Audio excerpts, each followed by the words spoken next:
Salve Maria a todos, sejam bem-vindos aí, mais uma vez aí no nosso canal, Teatro Fidelium. Meu nome é Marcel, estamos hoje ao vivo, né? E já pedindo aí pra vocês, se o som estiver bom, ou a imagem também estiver boa, vá dando aí o feedback aí pra gente aí.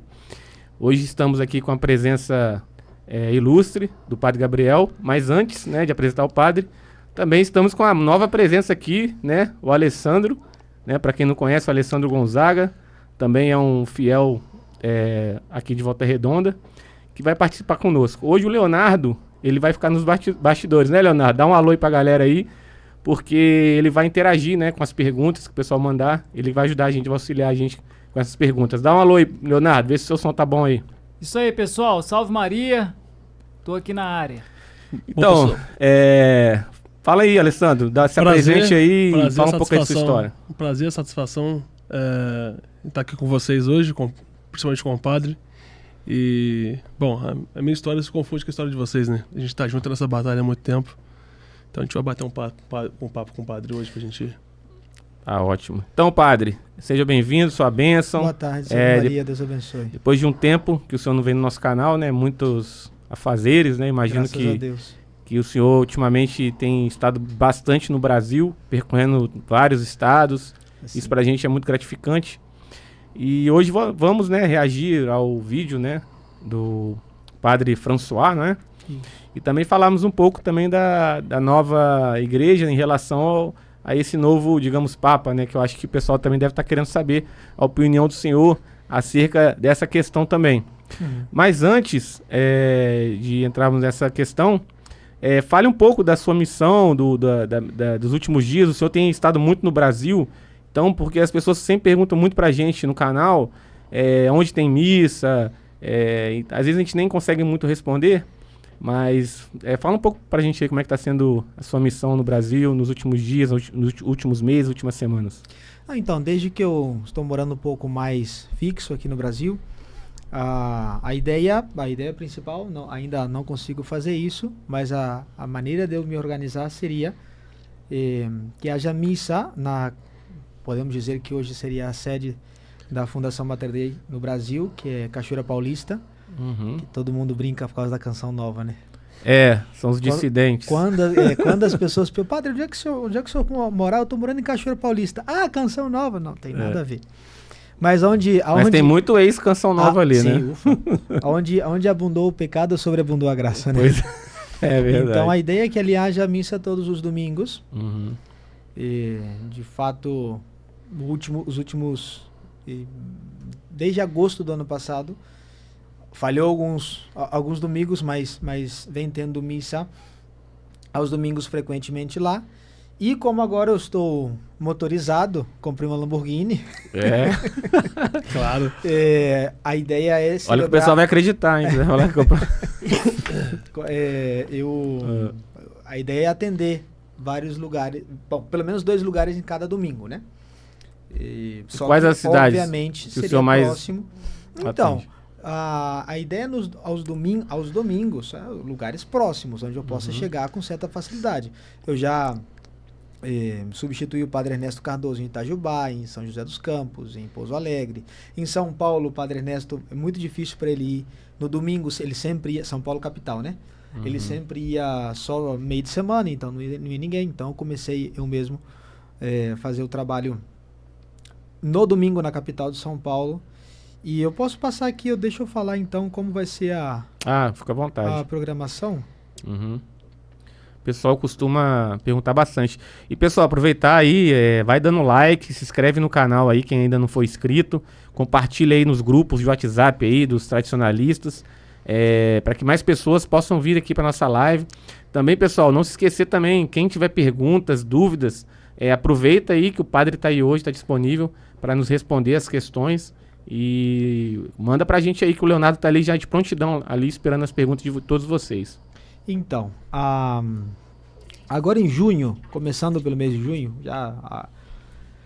maio tá quase acabando já, vamos lá. 1º de junho, que vai ser domingo, Cachoeira Paulista às 10 da manhã e Anápolis, Goiás, às 19h30. Aí em Anápolis eu fico até o dia 3. Volto para Estado de São Paulo, fico em Cachoeira Paulista 4 e 5. E No domingo, perdão, na primeira sexta-feira do mês, eu celebro a missa em São José dos Campos às 19h30. Depois eu volto para Cachoeira e a missa de 8 de junho, que é um domingo, é o dia de Pentecostes, Cachoeira Paulista de manhã e depois Pouso Alegre à noite, 19h30. Dia 9 de junho, Contagem às 20 horas. Dia 10 de junho, Ipatinga, 20 horas. 11, 12 e 13, Linópolis. Viu o fim do mundo? Linópolis fica onde, então, rapaz? Viu o fim do mundo? Não, Linópolis é longe. Ele é oeste de Minas Gerais. É longe, bem longe. Depois eu volto para Ipatinga no mesmo dia 13, às 20 horas seria a missa em Ipatinga. Depois em Belo Horizonte, às 17 horas no sábado, 14. No dia 15 de junho, que é o domingo da Santíssima Trindade, às 10h30 em Contagem e às 19h30 em Varginha. Aí você pode ver um exemplo de que não deu para encaixar na programação um domingo em Cachoeira Paulista. Só que se o Padre Ernesto pedir, tudo que ele fez pelo Brasil até agora não tem como falar que não, né? Depois eu retorno, eu vou descendo, né? Estamos lá, BH, Varginha, Itajubá, no dia 16, às 19h30. E depois eu fico em Cachoeira Paulista, que, digamos, de certa forma é uma sede, porque lá eu tenho uma casa paroquial, etc. Importante também, é importante para vocês também, que é feriado, viu? É dia 19, Corpus Christi. E a missa vai ser às 17 horas. Precisamente pensando, em primeiro lugar, na organização do dia, né? Que tem que enfeitar a rua, etc. E além disso, que seja um horário fácil para as pessoas virem à cachoeira e voltarem para casa. Dia 19 de junho, missa e procissão de Corpus Christi, Cachoeira Paulista. E o endereço de Cachoeira Paulista é Rua Murilo Marcondes, bairro Pitel. É meu parente. Número... Perdão? Meu parente. É verdade. Murilo Marcondes, número 239, bairro Pitel. O senhor... Peraí. Pode falar. Peraí. Então, aí dia 22, junho, 22 de junho, que é domingo. Sim. São Paulo, capital, às 10 da manhã, Cachoeira Paulista, 19h30. E no dia 23 de junho, chega o Dom Julián Espina no Brasil. Ele vai visitar-nos. Ele vai... Eu posso falar aqui porque ele não vai ver esse podcast mesmo. E se ele ver, ele não vai entender. Eu vou levá-lo de surpresa no Cristo Redentor no dia 24. Olha, que bacana. Aí depois a gente vem pra cá, pra Volta Redonda. Que inclusive, Birinha, eu esqueci de perguntar depois a gente... Não deixa eu esquecer não, ver a questão da crisma pro Arthur. Pode falar no microfone, Leonardo, o pessoal te ouvir. Não, tudo bem, padre. Vou aproveitar que o padre direcionou pra mim, que me mandaram aqui também, padre, no WhatsApp, pra avisar que hoje tem formação de homens com o Padre Carlos pelo Telegram. Ué, mas cada vez eles fazem um lugar diferente. Foi Instagram, depois YouTube, agora Telegram. Passaram aqui Telegram. Coloca aí o link aí na descrição ou nos comentários, uma coisa aí. Aproveita que você tá operando aí, já vai adiantando aí. Bem, então, como vai ser a estadia de Dom Julián Espina aqui no Brasil? Então ele vem em Volta Redonda dessa vez? Vem, porque eu comprei o carro, comprei o voo para ele chegar no Rio de Janeiro, para ele ir fazendo o caminho até Guarulhos, digamos. Então ele vai chegar em Volta Redonda dia 24 e 25, e vai ficar até dia 25. No dia 26 e 27 nós vamos para Cachoeira. Dia 27 nós vamos para Jardinópolis, que é interiorzão de São Paulo, longe, bem longe, é do lado de Ribeirão Preto. 15 quilômetros depois do fim do mundo. Isso, lembra de São Joaquim da Barra lá, cidade da Rosane? Então, claro. É depois. Depois. Bom, em Jardinópolis vai ter missa no dia 27, às 20 horas, de Dom Julián, e durante a missa eu vou confessando as pessoas que vão se crismar no dia seguinte. No dia 28, nós vamos voltar de Jardinópolis. Perdão, dia 28 é a missa de crisma em Jardinópolis, às 10h30 da manhã. Às 10 da manhã. E no mesmo dia 28, nós vamos de Jardinópolis a Itajubá, também, uma viagem bem longa. Porque no dia 29, que é dia de São Pedro e São Paulo, 29 de junho, vai coincidir com um domingo, uma festa importantíssima, vai ter a crisma em Itajubá, às 10 da manhã, e em Cachoeira Paulista, às 19h30. Depois nós vamos ter alguns dias ali de descanso, e no dia 4 de julho, que é a primeira sexta-feira do mês de julho. O Dom Julián Espina vai celebrar a missa com crisma, com confirmações lá em São José dos Campos. E essa é a programação que está pensada até agora. Dali para frente ainda não tem nada pensado. Mas essa é a programação daqui para frente. Então o senhor não vai nem vai voltar para a Argentina agora? Não, então, eu vou continuar indo por menos tempo, porque tem muitas coisas ainda que dependem da minha gerência, de certa maneira. Questões das missões lá, das aulas. Porque eu sempre digo, a minha experiência no seminário, ela foi única. Porque, primeiro, eu fui aluno particular, eu tive aula particular durante 7 anos. E não somente nas questões acadêmicas, senão no vínculo com os padres, agora bispos Espina, né? Então, de certa maneira, obviamente, sempre quem toma a última palavra é do bispo superior, que é Dom Julián Espina, mas muitas coisas a gente conversa os três, a gente vai decidindo os três. Por esse vínculo grande que criou-se, né, durante 14 anos, né? 14 anos morando na Argentina. Entendi. O senhor prefere primeiro reagir ao vídeo ou comentar alguma coisa sobre Então, eu acho interessante, só que tem como ir fazendo algumas pausas durante o vídeo. Então pode colocar o vídeo. Então pode, Leonardo, soltar a primeira parte do vídeo aí pro padre ir fazendo as contradições aí em relação ao vídeo.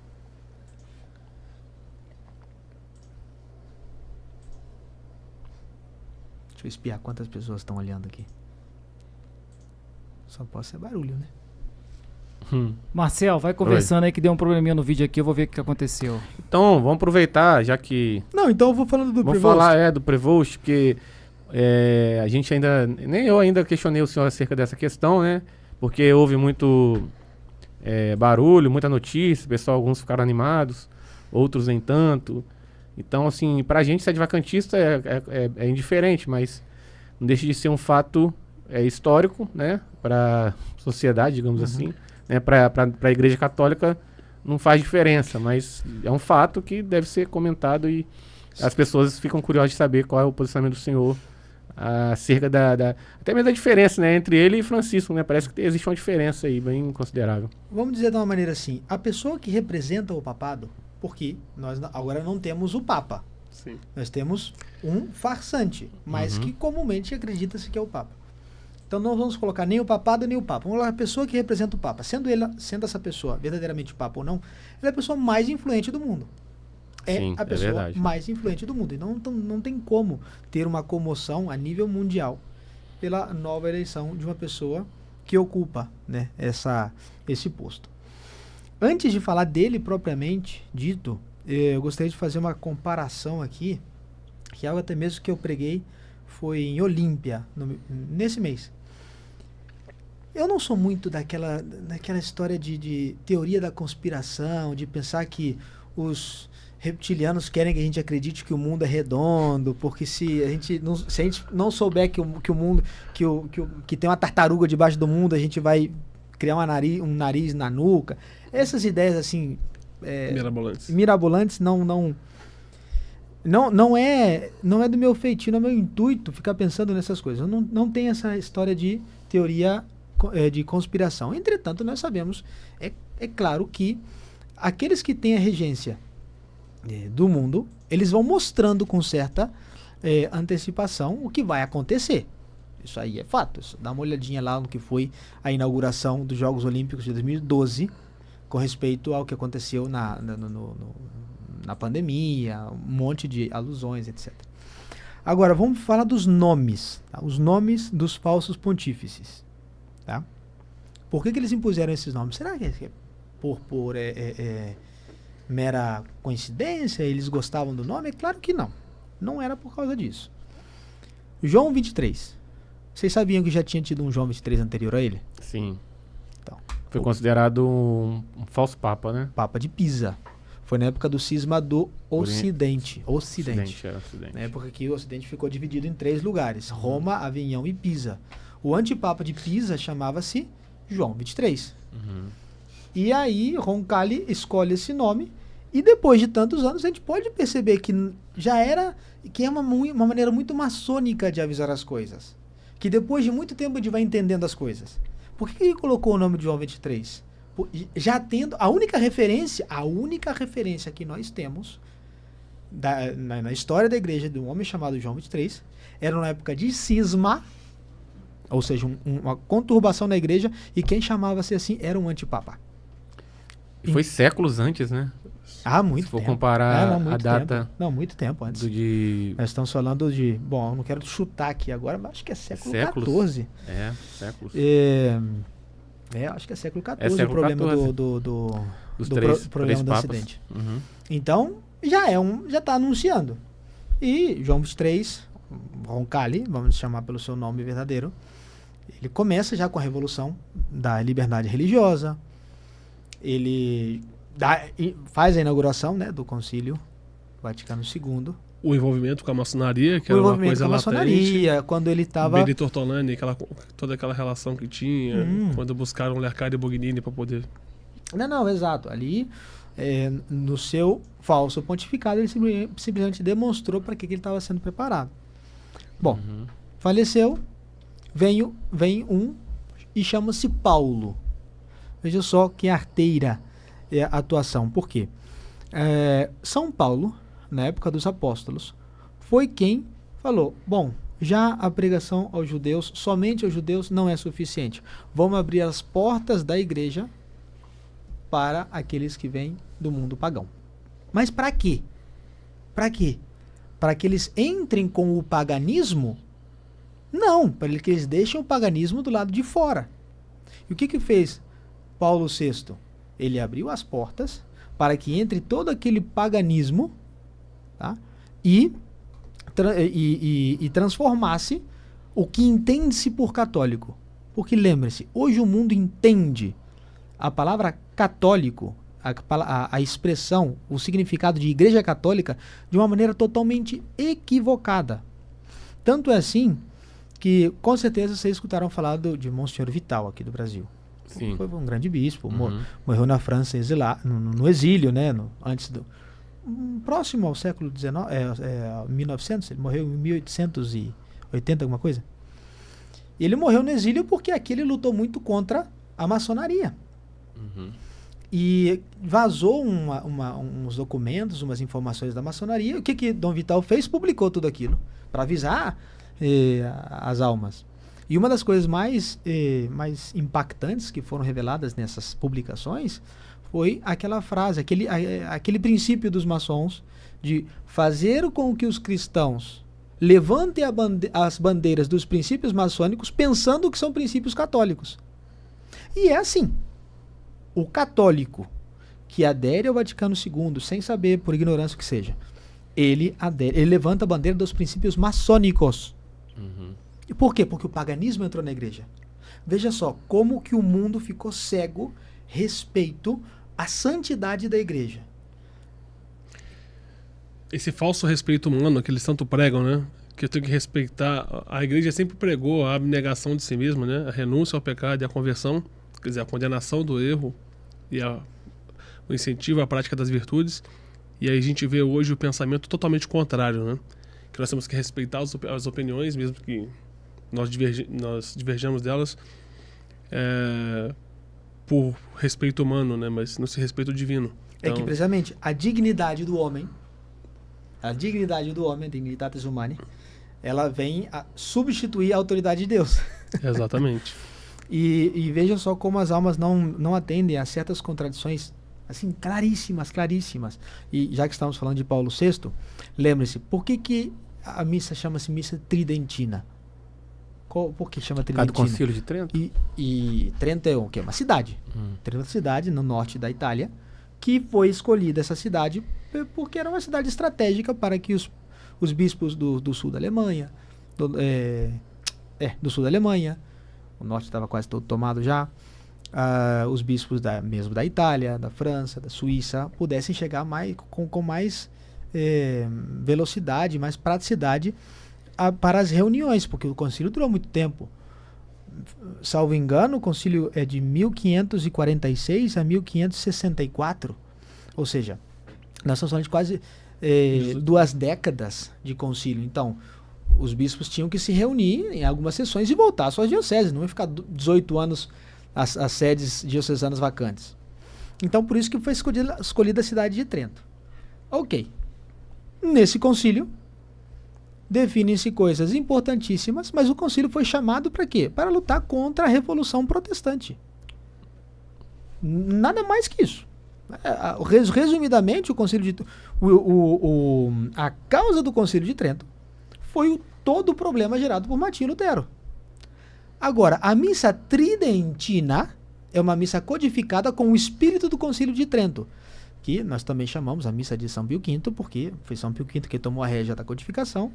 Não foi durante o concílio de Trento, tanto é assim que São Pio V não foi papa durante o concílio de Trento. Ele assume o pontificado 2 anos depois, em 1566. E ele né, trabalha ativamente na codificação de uma missa com o espírito de um concílio contra os protestantes. Ok? Aí 400 anos depois, nós chamamos os protestantes para criar a missa para a gente. É, exatamente. Muito interessante. Então, veja só, e é uma contradição tão grande que as almas não percebem o tamanho do problema. E, agora, depois que a gente reagir ao vídeo desse François, nós vamos ver a contradição, porque fiéis da fraternidade, IBP, etc., rasgam as vestes. Ai, que absurdo. Mas quem que deu isso ao mundo? O Papa. Entre muitíssimas aspas. Então, como pode ser? Sendo que tem o dogma da infalibilidade, que nós vamos falar disso durante o vídeo, etc. Então, Paulo VI assume esse nome como uma chacota ao apóstolo. Quando a gente lê na patrística, né, quando fala só assim, então o apóstolo, com A maiúsculo, está referindo-se a São Paulo. Depois nós temos a junção dos dois, João Paulo. O primeiro não durou nada. João Paulo II, ele veio fazer o quê? Ele veio fazer a promulgação universal do Concílio Vaticano II. Paz, amor e não sei o quê. Exatamente. Ele foi desparramar pelo mundo todas as heresias do Vaticano II. Uma coisa que eu sempre procuro deixar claro, padre, quando nós conversamos sobre esses temas, é que nós não somos julgadores de papas, né? Nós só opinamos com relação a essas coisas e dizemos as heresias que eles praticam porque nós sabemos que eles não são papas. Exato. Porque... uma vez o padre Ernesto, ele explicou num sermão, eu lembro que eu assisti. E é uma coisa que muitas pessoas simples dizem: ai, padre, mas Nosso Senhor disse não julgueis e não sereis julgados. Nosso Senhor ali está falando de não julgar as intenções. Claro que nós não podemos julgar as intenções, mas os fatos, as coisas que apresentam-se diante da nossa razão, nós não podemos tampar os olhos. Então, se eu tenho um dogma que me diz que o Papa não pode ensinar a heresia, e aparece uma pessoa ali que aparenta ser o Papa e ensina a heresia, ou eu nego o dogma, né? Porque eu não posso julgar. Ou eu digo, esse homem não é o Papa. Mas então, o nome de João Paulo II, Karol Wojtyła, não foi colocado por acaso, não foi uma simples homenagem. Ele estava avisando que ele ia... Tanto é assim que foi um pontificado tão longo. Depois vem a bênção, né? A bênção da unidade. Bento XVI. A bênção da unidade. O Bento XV é o Papa do direito canônico. É o Papa que promulgou o direito canônico. É o Papa da unidade, o Papa da legalidade. Então ele aparece assim com todas as vestimentas, os ritos mais tradicionais, etc. E depois dele vem um que inaugura um nome Francisco em uma suposta homenagem a São Francisco de Assis, que tem um fato na vida de São Francisco. Quando ele está se convertendo, né? São Francisco não teve uma infância e juventude santa. E a conversão de São Francisco foi que, estando ele numa capelinha que estava caindo aos pedaços, o Cristo fala com ele: Francisco, reforma a minha igreja. E diga-se de passagem que daí para frente ele assume o nome de Francisco, porque Nosso Senhor fala com ele usando o apelido, porque o nome dele era João. O nome de São Francisco era João. Ele diz: Francisco, reforma a minha igreja. E São Francisco tinha entendido errado a mensagem, começou a rebocar as paredes, etc. Mas depois ele entendeu o que Nosso Senhor estava dizendo, e tanto é assim que o Papa Inocêncio III teve um sonho, teve uma visão, que ele via São Francisco segurando as paredes de São João de Latrão. E que é a principal igreja de Roma. E até então. E, claro, esse vem assumir essa função de renovar a igreja. Deu até um nome novo. Porque o que lhe seguiu nem falou Igreja Católica na sua assunção. Era a Igreja Sinodal. Foi. Você ouviu mesmo. Então, é uma reformulação do princípio do entender católico. Então, estava ruim quando Bergoglio assumiu, sim. Mas ficou muito pior depois que ele morreu. Muito pior. E agora esse vem assumir o nome de Leão. Não é por acaso. Mas não é mesmo por acaso. Porque o Papa Leão XIII é o Papa conciliador. O Papa que resolveu um problema dentro da sociedade que fazia várias décadas que estava dando problema, aquela questão social. Então ele, com a sua maravilhosa Rerum Novarum, eles publicam ao mundo a doutrina social da igreja, etc. Então o Papa conciliador. E vem esse já para agradar aos conservadores, com a sua muceta e a sua estola. Sim. E é um Papa, entre muitíssimas aspas, é um Papa progressista. Até porque se fosse um novo Francisco, geraria um escândalo absurdo e talvez o plano deles de enganar, né, que a princípio a função deles é enganar, seria muito mais fácil de ser colocado em prática. Uma coisa que eu percebo é que Leão XIII, né, ele alertou o mundo sobre os problemas com relação à estrutura social, com a Rerum Novarum, Pio XI, né, com a Divina Redentores, São Pio X alertou sobre o modernismo do Capa Change. A Rerum Novarum foi ratificada por Pio XI com a 40º ano. Sim. Então, o que os verdadeiros papas faziam, né? Eles, cuidando do rebanho, faziam seus alertas e indicavam para eles os perigos vindouros, né? E sempre apoiando-se mutuamente. Sim. Sem contradizer um ao outro. Exatamente. Não é igual a democracia que entra um presidente para desfazer tudo que o outro fez para começar a fazer outra coisa. Não, de maneira isso aí. Agora vieram as bestas que colocam em prática tudo aquilo que eles alertaram que poderia acontecer de mal. E as pessoas aplaudem, né? Ou o mundo... Na verdade, o mundo é o que está escrito em Tessalonicenses, né? As pessoas estão cegas, elas não conseguem enxergar essa operação do erro. E nós, enxergando isso, a gente fica pensando, será que nós somos muito privilegiados em conseguir enxergar essas coisas? Ou é um mundo que está tão doente que não consegue visualizar isso, né?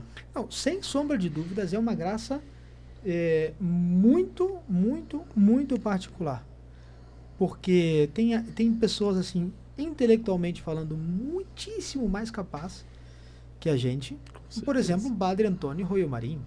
Aquele homem era assim, um teólogo de primeiríssima qualidade. Na época de Leão XIII, precisamente, estávamos falando dele, ele mesmo, né, o mesmo Leão XIII, ele fez muita força para que o tomismo voltasse às universidades católicas, né? Que os padres voltassem a estudar filosofia, teologia tomista.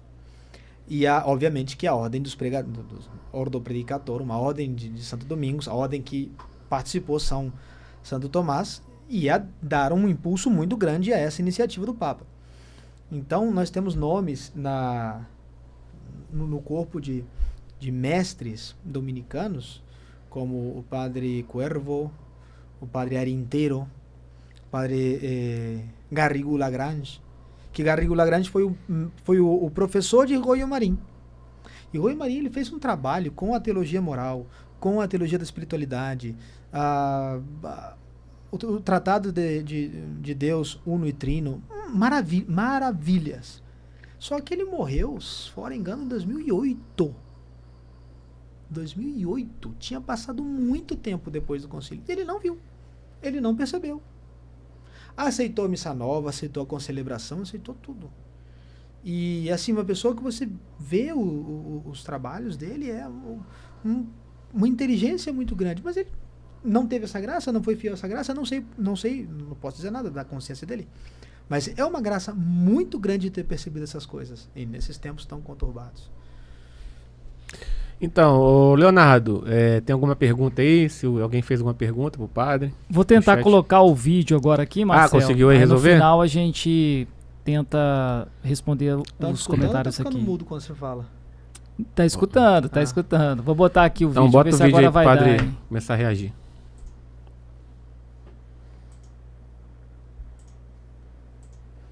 Não sei o que tá acontecendo com o vídeo aqui, que ele não tá indo.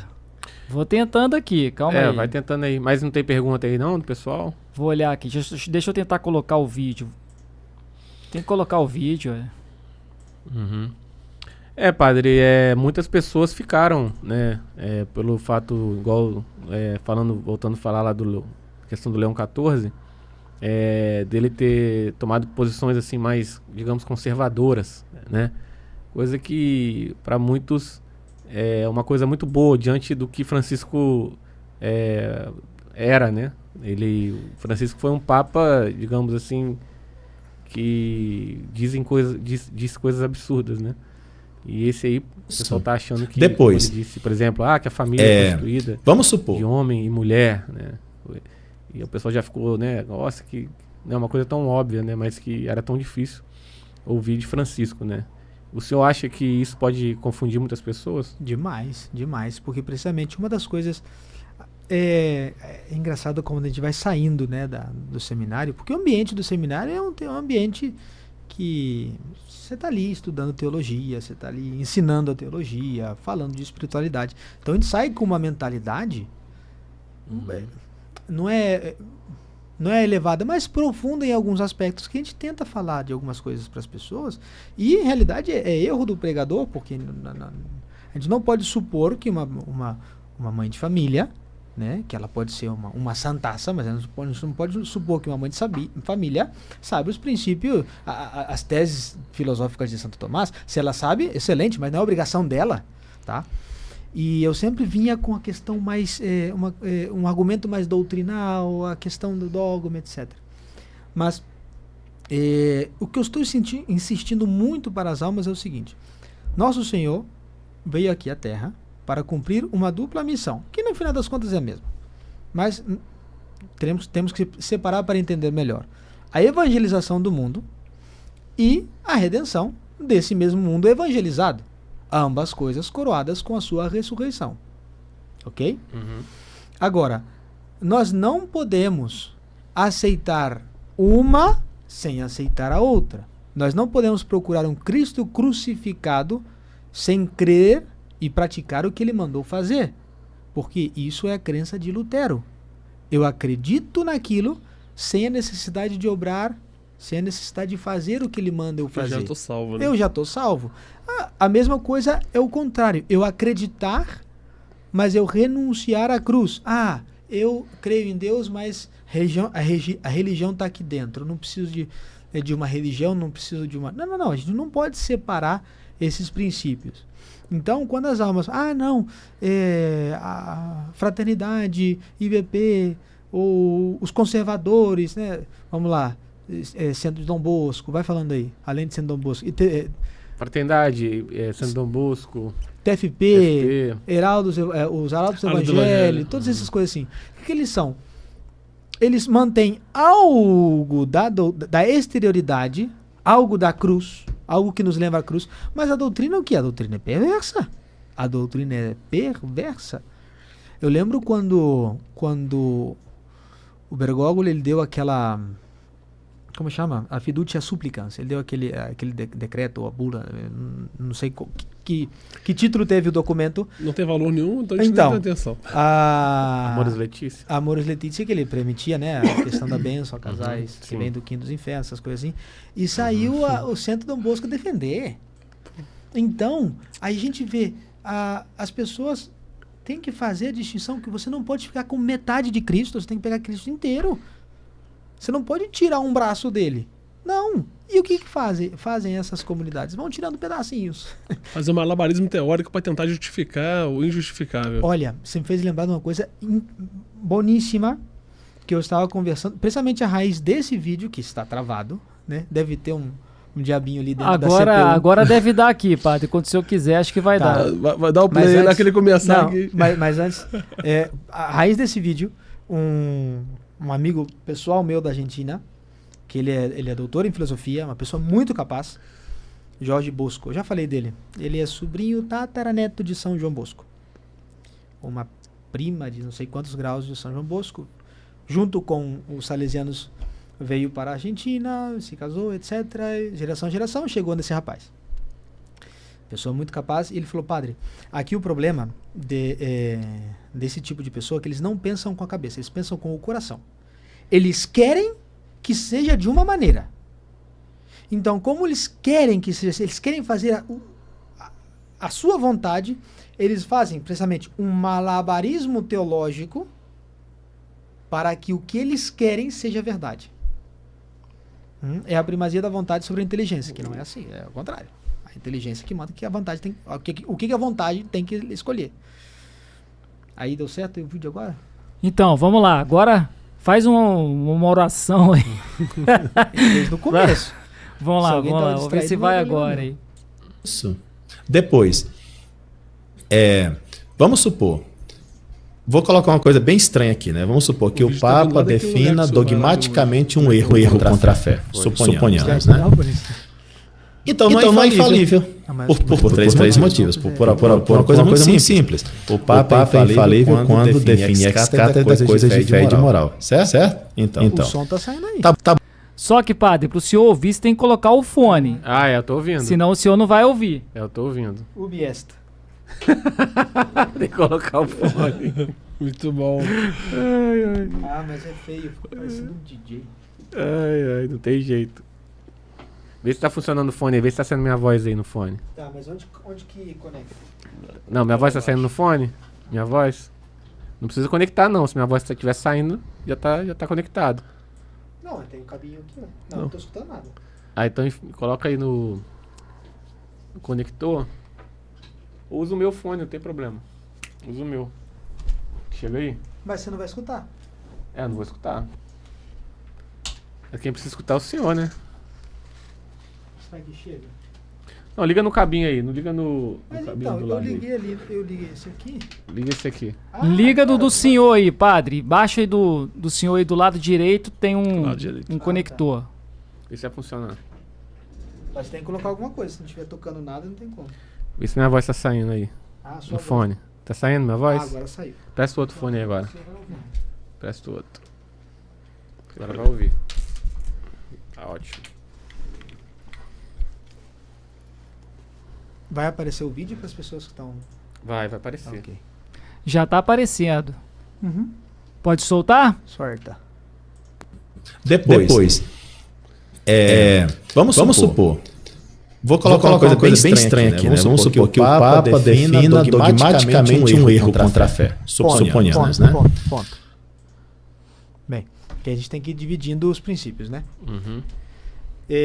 O que o padre faz aqui não é uma coisa ilegítima, tá? Isso em teologia chama-se estudo dos impossíveis, tá? Porque que ele fala aqui? Vamos supor que o Papa defina uma coisa ex cátedra, algo contra a fé. Os teólogos faziam isso.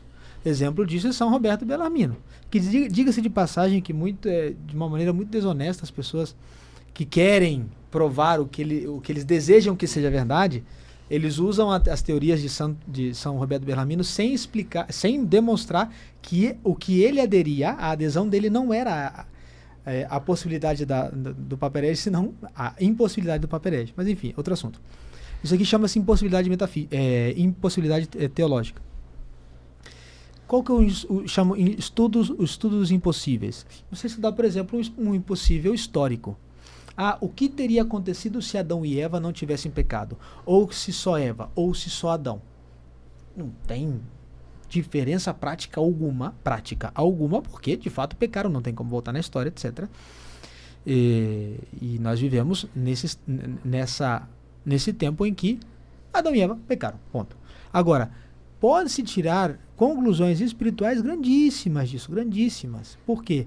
Vejam só, se somente Eva tivesse pecado, seria um pecado pessoal dela. E Cristo teria se encarnado para redimir somente Eva. Ou, como foi possível a tentação de Adão e Eva,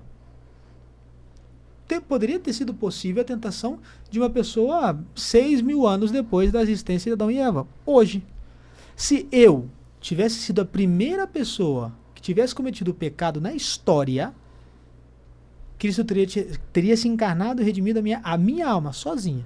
Teria sido um pecado pessoal, não um pecado original. Eu não sou a origem do mundo.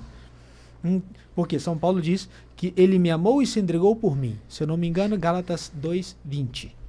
Me amou e se entregou por mim. Está falando de São Paulo só? Não, está falando de que a redenção é individual. Mesmo que Cristo tenha padecido uma vez só. Então, podem ver como o estudo de uma coisa impossível pode te levar a uma conclusão. Agora, vamos ver como que ele vai encarar essa situação. Pode continuar. Isso. Depois vamos supor. Vou colocar uma coisa bem estranha aqui. Vamos supor que o Papa defina dogmaticamente um erro contra a fé. Suponhamos, né? Então não é infalível. Por três motivos. Por uma coisa muito simples. O Papa é infalível quando define ex-cátedra coisas de fé e de moral. Certo? Então. Tá bom, ele fez ex-cátedra. Mas isso que ele defendeu, que a Trindade são 4 pessoas, é uma tontada. Logo não é de fé. Logo não funcionou a fórmula. Quer dizer, se é infalível. Então, aí olha só como ele encara a situação. Ele diz que o Papa... Isso aqui já não é um erro... Prestem atenção nisso. Isso aqui já não é um erro teológico. É um erro ontológico. É o entendimento de o que é uma coisa, o que é um ser. Tá? Aqui, que diga-se passagem, nem padre ele é, né? Porque eu não sabia. Ele é da fraternidade, mas ele é ordenado no modernismo? É? É assim? Não sei. Então. Você sabe, Leonardo? Ele foi ordenado em 2004. Mas aonde? Aí eu não sei aonde. Então, enfim. Vou tentar pesquisar aqui e falo pro senhor. Ok. Então, ele faz essa explicação mediante um erro básico da filosofia, que uma coisa não pode ser e não ser ao mesmo tempo. Princípio de não contradição. Então ele fala, vejam se tem lógica uma coisa dessa. Se ele define ex-cátedra uma coisa que não é de fé, ele não é infalível. Gente, será que esse personagem nunca leu a Pastor Eternus na vida? Que diz exatamente o contrário, que o Papa não pode errar quando ele define uma coisa ex-cátedra, ou seja, quando ele define com a sua suprema autoridade uma coisa que seja fé, moral e costumes. Senão, qualquer pessoa é infalível. Por isso que eu digo uma questão ontológica. Não entende-se o que é esse ser, esse princípio chamado infalibilidade. Já não é um problema meramente teológico, é um problema de falta de compreensão filosófica de uma terminologia. Fica reproduzindo as coisas sem... Assim, mas veja só, nesse caso qualquer pessoa é infalível. Ou seja, o Papa só é infalível quando ele fala a verdade. Aí quando ele não fala a verdade, ele não é infalível. Ah, pelo amor de Deus. Perdão, pela pessoa, mas não pelo argumento, isso é infantil. Ele é infalível até que fale. Ele é infalível até que fale, né?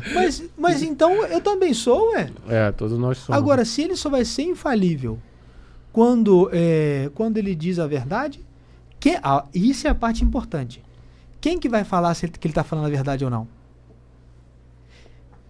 Eles. A fraternidade, VP, etc. E esse é o problema. E aí sim estão julgando o Papa. Por quê? Porque eles reconhecem que é o Papa. Exatamente, era esse ponto que eu ia entrar. Porque se eles reconhecem ele como Papa, o Papa julgar todos não é julgado por ninguém. Pelo menos é isso que consta no magistério da igreja. Prima sede a neminem iudicetur. Exatamente. Não é então, julgado por ninguém. Com que autoridade, com que poder que eles têm, enquanto leigos, enquanto padres, enquanto, enfim, bispos, pode ser bispo, para julgarem o Papa. Exato.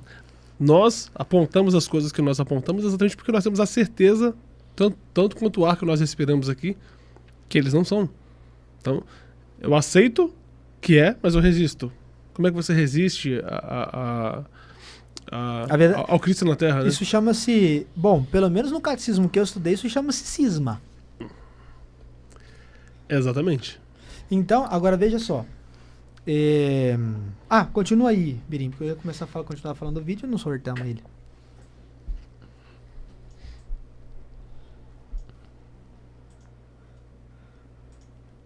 quando fala ex-cátedra, com autoridade petrina, mas tem que ser uma coisa de fé. O Papa não existe para inventar a fé, mas para manifestar aquilo que é de fé, confirmando os irmãos na fé. Se o Papa define dogmaticamente na cátedra, digamos assim, que Deus é quatro pessoas, ele está sendo herege. Mas isso não é uma definição infalível, porque não é de fé, porque aquele conteúdo em si mesmo não é de fé, é uma heresia. Ponto. Entendeu? Aqui simplesmente, porque eu quis parar naquele momento, simplesmente parar de dizer, tá vendo que é verdade que eu falei? Você não sabia que queria continuar falando, mas... Não, eu vi o vídeo várias vezes.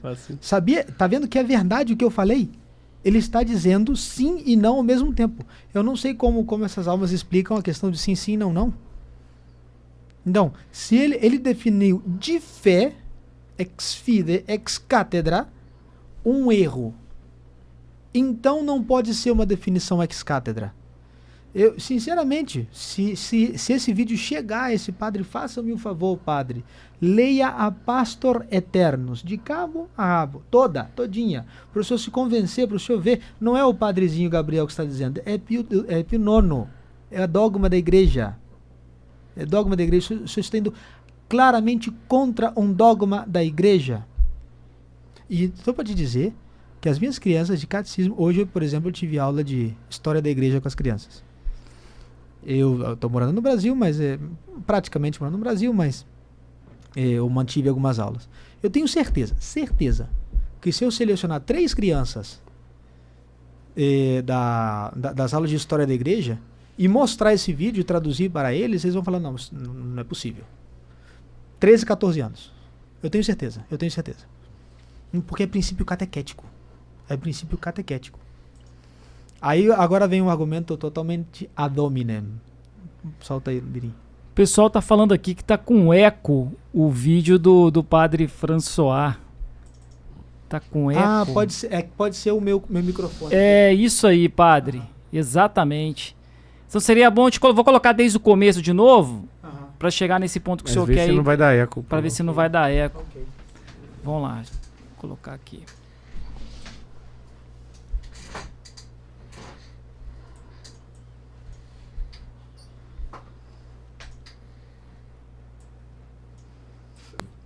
Depois, vamos supor. Vou colocar uma coisa bem estranha, vamos supor que o Papa defina dogmaticamente um erro contra a fé. Suponhamos, né? Então não é infalível. Por 3 motivos. Por uma coisa muito simples. O Papa é infalível quando define ex cátedra coisas de fé e de moral. Certo? Então. Tá bom, ele fez ex cátedra. Mas isso que ele defendeu, que a Trindade são 4 pessoas, é uma tontada. Logo não é de fé. Logo não funcionou a fórmula. Quer dizer, se é infalível quando fala ex cátedra, com autoridade petrina, mas tem que ser uma coisa de fé, o Papa não existe para inventar a fé, mas para manifestar aquilo que é de fé, confirmando os irmãos na fé. Se o Papa define dogmaticamente na cátedra, digamos assim, que Deus é 4 pessoas, ele está sendo um herege. Mas isso não é uma definição infalível, porque não é de fé, porque aquele conteúdo em si mesmo não é de fé, é uma heresia. Entendeu? Então, alguns defenderiam que o Papa, se fosse defender isso no dia seguinte, eu já defendi essa posição, não defendo mais, que no dia anterior ele morreria para não ter que falar bobagem isso aí. O Papa poderia sim atentar, porque Deus permite que a liberdade do homem vá até a saciedade, já percebi isso, né? Que Deus realmente permite umas atrocidades no campo da moral. Não permite. No campo da moral não sabe atrocidade. Então não é fé e moral. Por que não permitiria no campo da fé? Permite. Aí já é suficiente porque a blasfêmia é muito grande. Infelizmente o pessoal falou que deu eco. Não sei por que o vídeo do padre aí deu eco. Ele conclui com uma blasfêmia. Com uma verdadeira blasfêmia. Porque ele compara a permissão que Deus dá ao livre-arbítrio, pecado individual e livre, individual e livre, com a aprovação do pecado por aquele que tem que representá-lo na terra, que é o Papa. O final é blasfêmia. é blasfêmia. Porque ele está dizendo que o representante de Deus na Terra, que o Papa é o representante de Deus na Terra, isso consta na encíclica Preclara Gratulationes, de Leão XIII. O Papa que faz as vezes de Deus na Terra, que representa Deus na Terra, ele é quem promove o pecado, quem promove as atrocidades. Então vocês podem ver como uma pessoa se diz católica, se diz não cismática, se diz não herege, por quê? Está negando a infalibilidade, afirmando coisas assim. O mais absurdo é que o Papa, falando de ex-cátedra com fé, o Papa não pode ensinar uma doutrina que leva as pessoas para o inferno. Sim. E isso não é você que está falando, é a igreja que ensina, é um dogma da igreja. É um princípio básico. Então, quando ele sugere, né, que papas pecaram moralmente, não sei o que, é absurdo. A impecabilidade e a infalibilidade são duas coisas totalmente diferentes. O Papa não é impecável. Tanto assim que o Papa tem um confessor pessoal. Uhum. Se ele tem um confessor pessoal, é porque ele se confessa. Se ele se confessa, é porque ele tem pecados. Mas é claro, ele pode ter uma impaciência, ele pode ter uma falta de caridade com alguém, mas é uma questão totalmente pessoal dele. Mas ele não pode ensinar a toda a igreja o caminho para o inferno. E indicar, vão por ali. Por ali vocês têm que ir. Porque o que fazem essas sociedades? Eles dizem, olha, o Papa Cristo está mandando a gente ir por lá. Mas vamos por aqui, que é mais seguro. Gente, não tem cabimento uma coisa dessa. Vamos ir pro inferno no amor. Exato. Agora, o que eu falei? Por que é importante? Concluindo o que eu disse sobre o estudo dos impossíveis.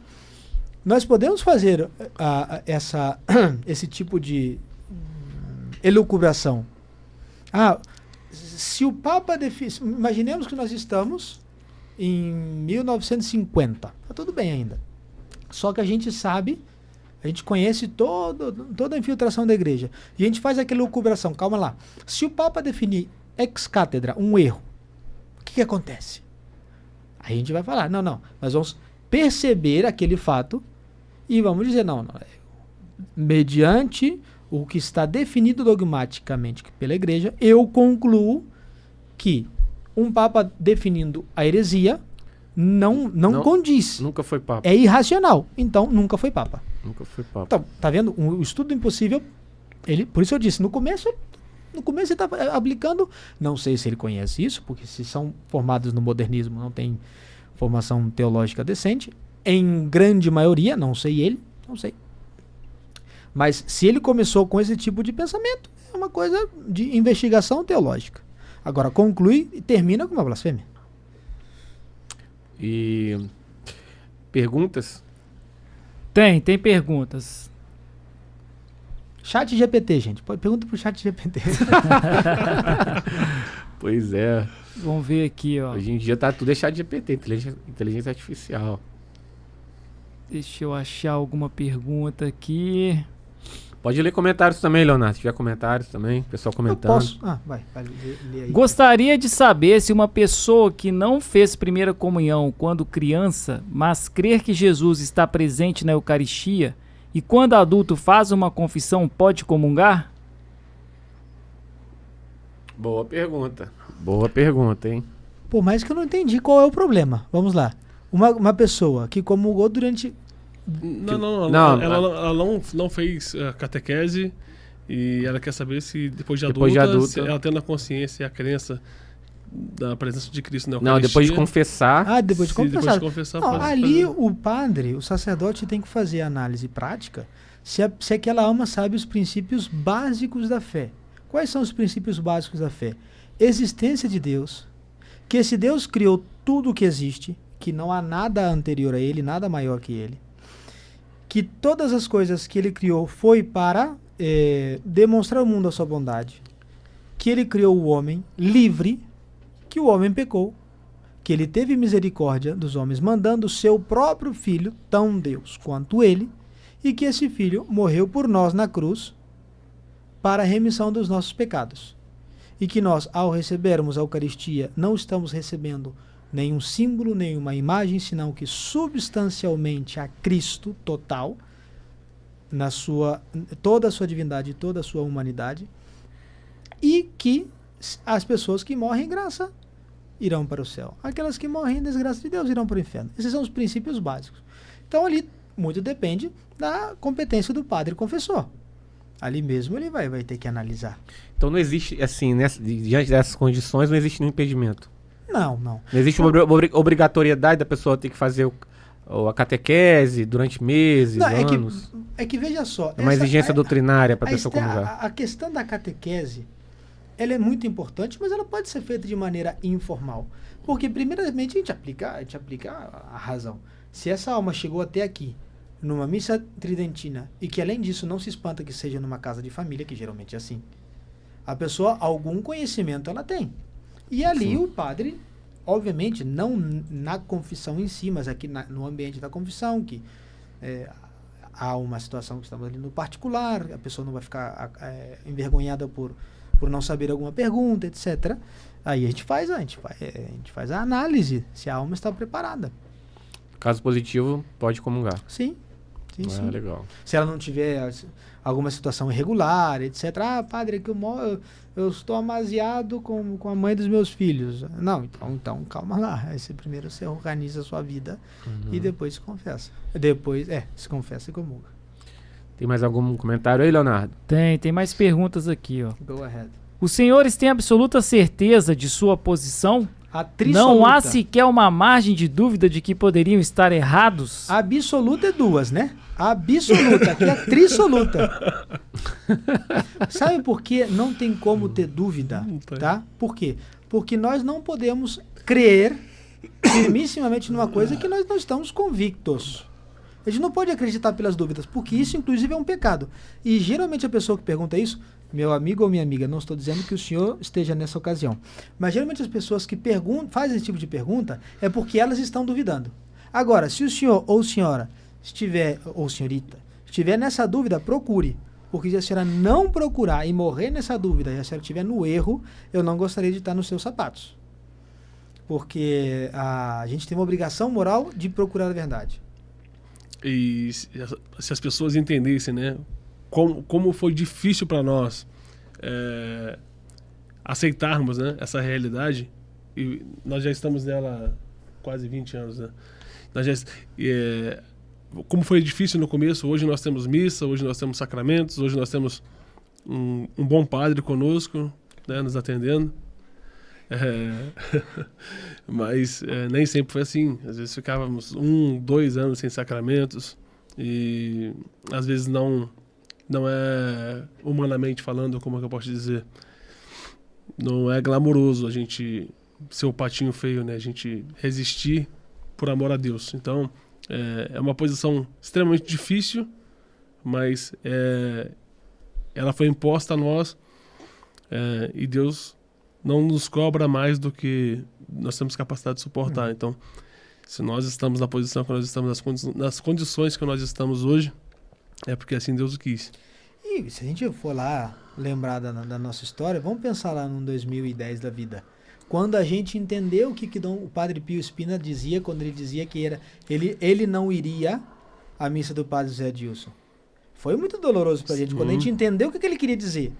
Porque ele, muito prudentemente, não quis criar em nós uma consciência nem escrupulosa e nem que nos levasse ao pecado. Mas depois que a gente entendeu o que ele queria dizer, com tudo aquilo que ele explicou, né, o grande problema da missa na cum, o grande problema da doutrina que é pregada lá, eu lembro, minha irmã ia de fone de ouvido para não escutar o sermão. Que a gente ficava naquele escrúpulo. Pode escutar o sermão? Não pode. Pode comungar? Não pode. Até que a gente entendeu, claro que foi muito doloroso. E agora só depois de quantos anos? Vamos lá, 13 anos, 15 anos. 15 anos. O primeiro encontro foi em 2008, né? Então, 2008. Mais 2005 ainda. nós já tínhamos as reuniões, mas em 2008 o Monsenhor Pivarunas, o Padre Veio pela Pio. primeira vez, então. A gente tem que ser paciente, a gente tem que aprender a ser pacientes. E Deus dá graça, lembre-se, sempre Deus dá graça e Ele não nega a graça àqueles que confiam. E outra coisa importantíssima, 1 Coríntios 10, 13, Deus é fiel e não permitirá que sejamos provados além das nossas forças. Nós fomos provados além das nossas forças? Não. Mas parece que Deus não tirou nenhum gramo da cruz. Mas a gente foi lá. Eu, de certa maneira, mais agraciada, porque eu deixei você sozinho aqui e fui pro seminário. Mas vocês ficaram aqui e estão aqui até hoje. Superamos, né? Por misericórdia de Deus. Por misericórdia e por graça de Deus. Não nossos méritos, mas méritos não nobis nomine tua da glória. Mas não deixe de ser vós estes lux mundi, vós sois a luz do mundo. Não deixe, a gente não pode deixar de dizer isso. Olha, é possível. Ah, padre, que eu acabei de me converter, como é que eu faço? Olha, tranquilo, é possível. É possível. Tem história. O mundo não acabou depois que a pessoa percebeu que o que ela acreditava que era a Igreja Católica, em realidade não é a Igreja Católica nada. O principal objetivo continua sendo o mesmo, né? A prática das virtudes, a santidade, para poder alcançar um lugar no céu. Exato. Na verdade, o objetivo é o mesmo. Salvar a alma. Salvar a alma. Mais perguntas, Leonardo?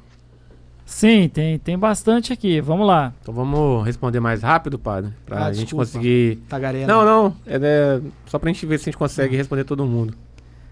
Se o Papa herege deixa de ser Papa, mas ele era infalível, a heresia não é antes um sintoma da falta da infalibilidade do que uma causa de sua perda? Não, ali nós temos um problema na primeira premissa do sistema lógico ali. O Papa ele não perde o seu pontificado por causa da heresia. Ele não era Papa e caiu na heresia e perdeu o seu pontificado. Que isso nós escutamos tantas e tantas e tantas vezes do Dr. Homero Joas. Sim. Ele nunca foi. Ele nunca foi Papa. Não é que ele foi eleito, caiu na heresia e perdeu o pontificado pela sua heresia. Não. Constata-se que ele nunca foi Papa por causa da sua heresia. Por isso que nos livros de direito canônico, melhor dito, nos manuais de direito canônico, que explica o código, lembre-se, tem o Código de Direito Canônico, aquele monte de leis, e depois tem o manual que explica o código. O manual ele diz que o Papa ele é deposto por heresia. Mas qual é essa deposição? É a constatação que ele nunca foi. Porque senão não tem sentido o dogma da infalibilidade. Se o herege está excomungado, automaticamente ele não é católico. E para ser Papa, você tem que ser católico. Sim, então. É verdade que tem na vacante sede apostólica. Qual era? Bom, agora fugiu o nome da disposição de Pio XII que os excomungados, era levantada a excomunhão de todos os cardeais que participassem ativa ou passivamente do conclave. Então isso não seria a objeção mais ampla, mas simplesmente aquela grandíssima de que o Papa não pode cair na heresia. É dogmaticamente impossível que ele caia na heresia.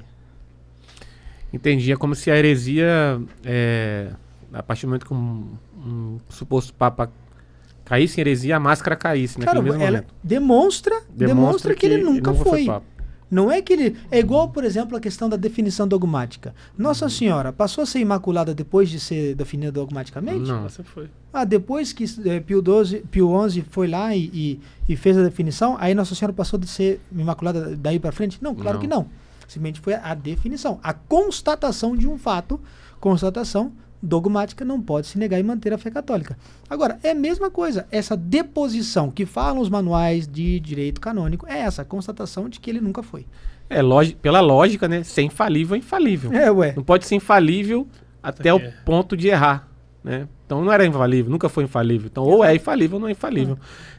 Vai lá, Leonardo. O pessoal deu feedback aqui que o vídeo do padre que a gente postou ali deu eco, a gente pede desculpas, deu alguma falha aqui, deu falha até na hora de reproduzir ele. Então ao vivo é assim mesmo, pessoal. A gente vai tentando aqui. Depois deixa publicado no canal de vocês.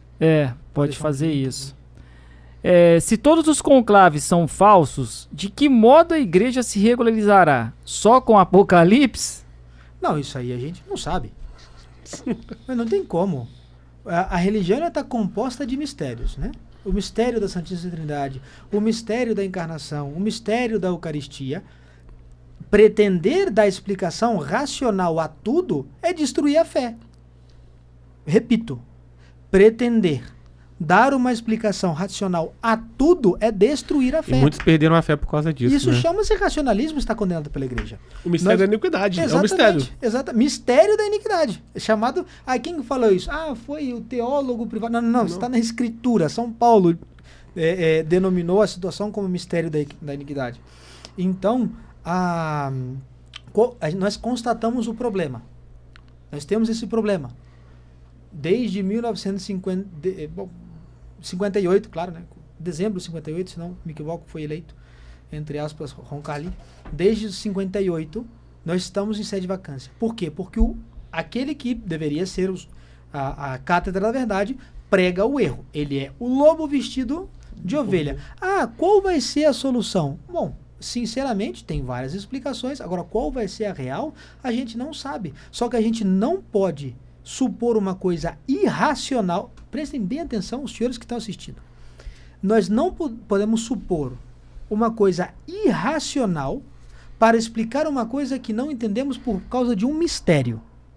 Deus tem a absoluta autoridade de fazer com que nós acreditemos em coisas que estão por cima da nossa razão.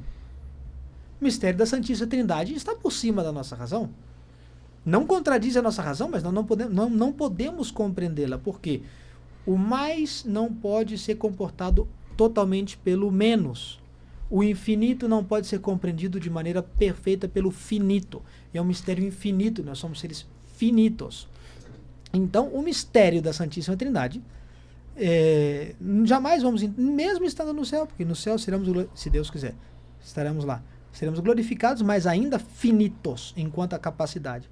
Então, então eu não posso assumir a posição dos senhores porque eu não entendo. Então, eu vou aceitar que o Papa é infalível, que o Papa não é infalível, contraditório, contra a razão, porque eu não entendo qual vai ser a solução. Isso aí não é racionalismo puro, essencial. Interessante que esse intelectualismo já levou tantas pessoas, né, para a perdição, né, abandonaram a fé por causa disso, porque elas se negam, elas se acham tão inteligentes que se negam eu sei o que você está pensando. A submeter a certas verdades. Porque para você aceitar uma verdade que é inexplicável, você tem que exercitar a sua humildade, né? Porque algo que não é explicável é aquilo que você acaba se submetendo, né? Então, isso acaba levando pessoas à perdição mesmo. Leonardo, segue aí. Vamos lá. As missas no rito novo são, além de ilícitas, inválidas? A transubstanciação não acontece? Não. Porque, primeiro, são sacerdotes ordenados de maneira inválida. Depois é por um rito que a mesma rubrica invalida a intenção de consagrar. E, obviamente, uma missa luterana, que as duas outras coisas que eu disse é respeito à validade. E como é um rito luterano, é ilícito, é claro. Padre, por que o senhor disse que é rito luterano? Põe aí no YouTube. Rito luterano. E compara a missa nova com o rito luterano. É a mesma coisa. É a mesma coisa. O pessoal fala mesmo que é a mesma coisa. The next one. The next one. O senhor tem tempo, né, padre? 18h27, dá pra ficar até que horas aí? Até 18h29. Essa pergunta aqui é boa. Eu acho que vai ser difícil o senhor responder, talvez, né? É possível ser católico e flamenguista, padre? Então... Não, impossível, gente. Então, essa aí... Porque agora Vascaíno é possível, porque o Vasco é um time católico, tem a Cruz de Malta. Eu acho que vou ter que usar toda a minha soberba para poder responder essa pergunta. Tem um estádio que é o São Januário, que é o nome de um santo. Então, isso aí é uma questão que nós estamos estudando, tá?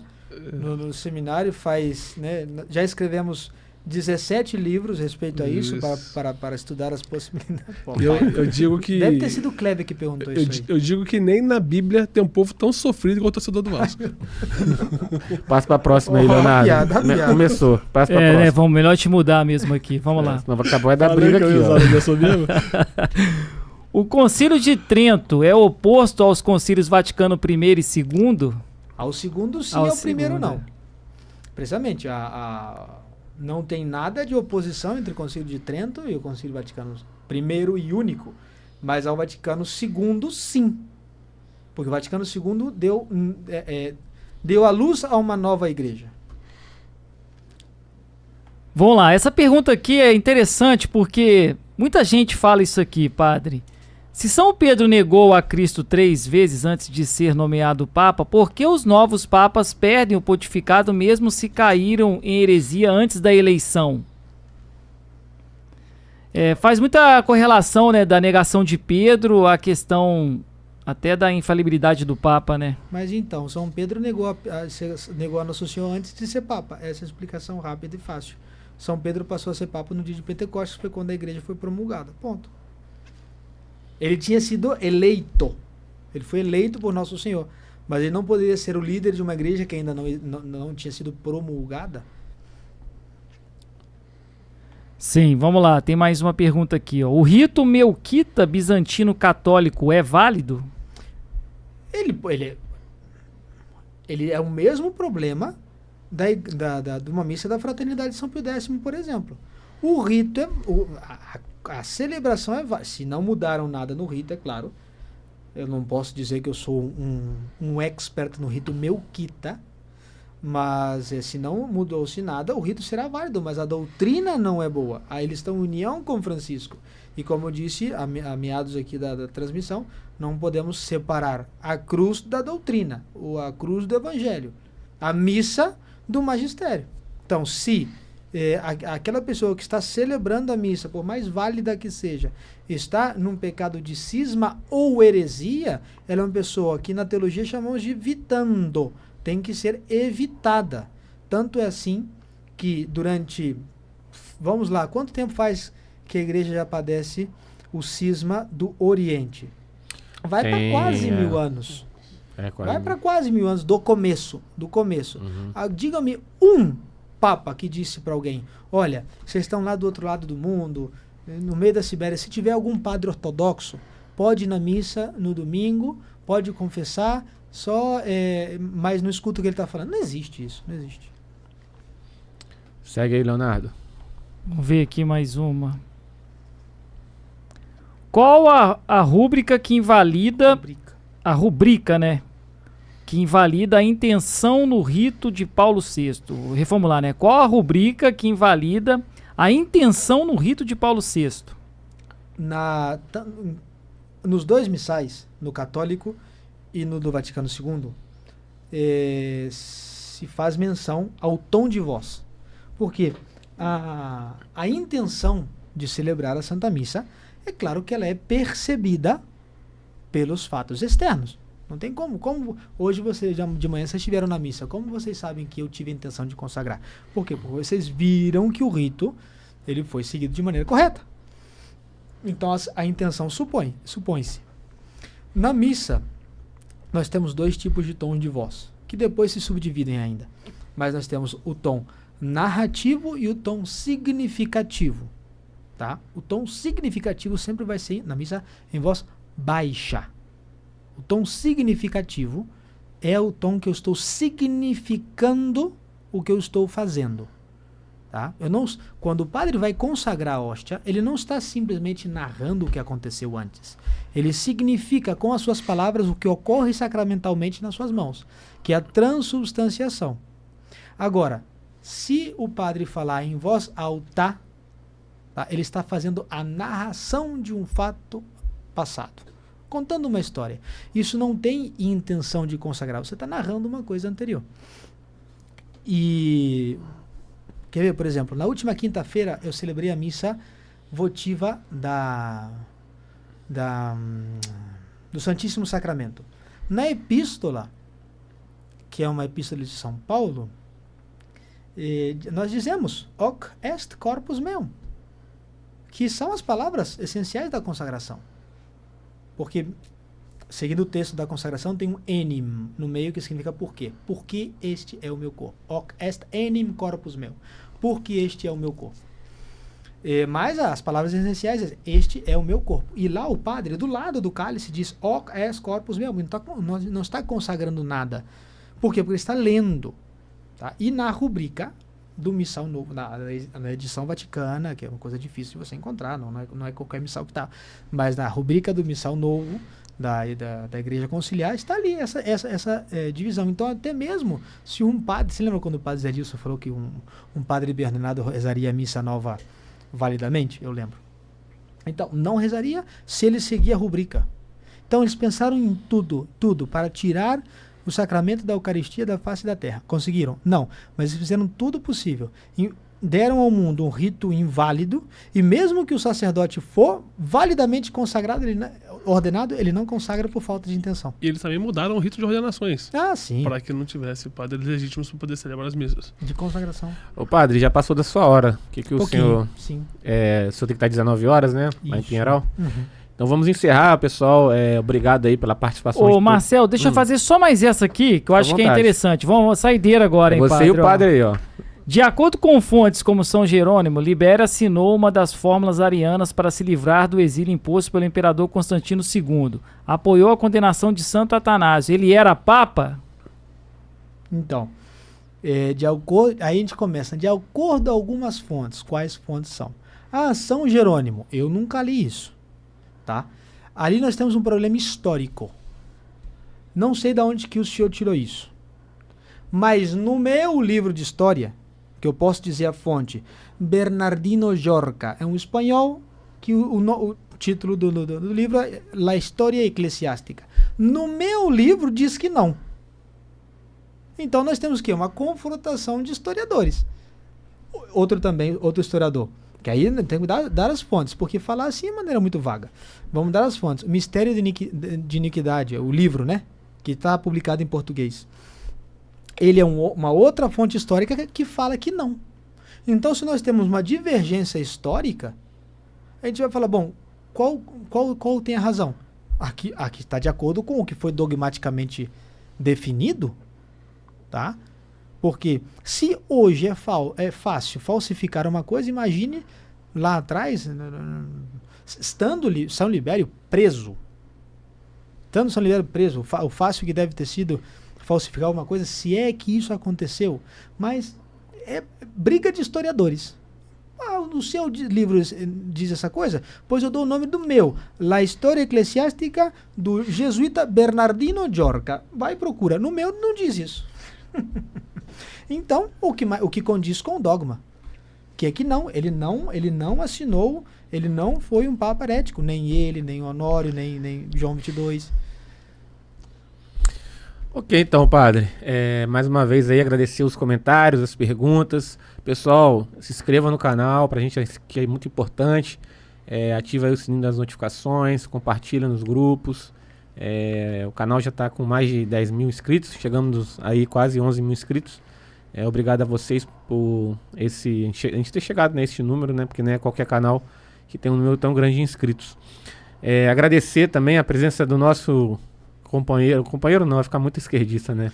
Nosso irmão Alessandro Gonzaga. Alessandro, pode deixar aí as suas palavras finais aí pro pessoal. Eu que agradeço a oportunidade de estar sempre junto, né? Normalmente ou eu tô assistindo de casa, ou do trabalho, ou eu tô aqui nos bastidores, mas é sempre um prazer estar com vocês, ainda mais com o padre, né? Que além de ser um pai para nós, é um grande amigo. Amém. Exatamente. Padre, suas considerações finais aí. Antes, Marcel, deixa eu... como nós tratamos sobre o tema de heresia, e é uma coisa que é um texto que eu vou recomendar para que as pessoas leiam, que foi muito marcante para mim há uns 16, 17, 18 anos atrás, e que eu recomendo que pesquisem e leiam, né? É um trecho de um livro chamado Precioso Sangue, do padre Frederico Faber. O trecho do texto chamado Ódio à Heresia, e ali é um texto muito marcante, não é um texto longo, mas que expressa muito bem o quão danoso é a heresia para as almas, e principalmente no seio da igreja. Eu estou com ele aberto aqui, mas como já está encerrando, depois as pessoas pesquisam e leem. Padre, agora é contigo. Bom, Deus abençoe a todos. Obrigado por aqueles que estiveram aí presentes assistindo. Saudações também àqueles que vão assistir o vídeo, ficou gravado depois. Lembre-se sempre de ser generosos para com Deus e fiéis para com a própria consciência. Nós temos duas regras de atuação. Uma regra remota, que é a lei, e a regra próxima, que é a consciência. Nunca façam nada contra a própria consciência. Porque se os senhores fizerem uma coisa contra a própria consciência, certamente estão pecando. Então sejam fiéis para com a graça santificante, né? E acima de tudo, Deus. Ah, padre, é que eu preciso ir na missa. Não, se você precisa ir na missa é porque você está indo na missa por você, não por Deus. Ai, eu sei que a missa é unacum, eu sei que o padre fala mal, não prega a verdade, mas eu preciso ir na missa. Então você está indo na missa por você e não por Deus. Nós devemos ir à missa por Deus, nós devemos ir à missa para honrá-lo. E nós não podemos honrar a Deus por meio de uma missa que esteja em comunhão com a agora prevost, com comunhão com a heresia, porque devemos odiá-la, segundo o padre Faber. E se nós procuramos um fim bom por meios ruins, somos maquiavélicos. O fim justifica os meios. Pois é. Então, sejam fiéis para com a graça e para com a própria consciência. Padre, obrigado pela presença do Senhor. Volte sempre. Pra gente sempre é uma honra tê-lo aqui no nosso canal. Obrigado. Pessoal, salve Maria e até a próxima.